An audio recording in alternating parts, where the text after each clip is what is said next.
This is connected to Fiji, who is their head of advertising. She just started relatively recently. So she's written a blog article about moving beyond one size fits all. So I think this is what they're trying to push. They're trying to bridge that gap between the people who liked 4.0 because it was agreeable and it was pleasant, and the people who like GPT-5 because it is efficient and it will call out your nonsense. They're trying to find a medium.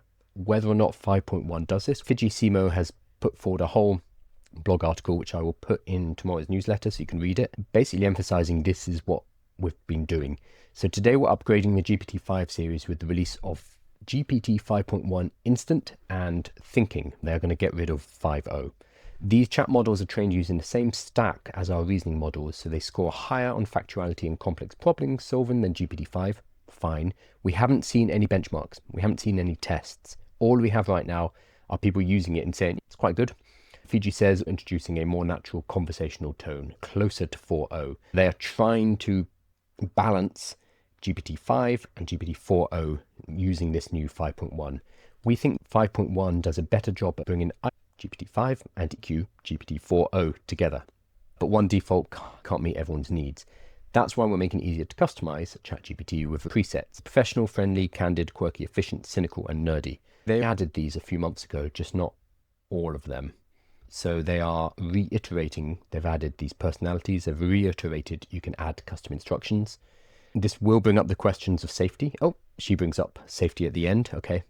I was about to say this immediately brings up the question of, okay, if you are allowing people to engage with a sycophantic model again, what does that mean? Oh, thank you. What about AI psychosis? What about suicide cases? They seem to have been driven by a model who would agree with these people, that would indulge in the narratives that these people were building. And GPT-4 would say, yes, you're absolutely right. The world does hate you, or there are people watching you. It would agree with you. Fiji Simo brought up that we'll have to be vigilant about the potential for some people to develop attachment to models at the expense of real relationships, well-being, or obligations. Our research shows these situations are rare. They matter deeply. We're working with our expert council on well-being AI, mental health clinicians and researchers to understand supportive interactions with AI should look like, so we can train our models to support connections to the wider world. Someone perceives ChatGPT as a companion. There's nothing concrete here, but it's saying this is something that we are aware of, because this is what they have to balance. Giving users choice means that a user can choose to use the model for attachment, an AI companion, friend, girlfriend, boyfriend.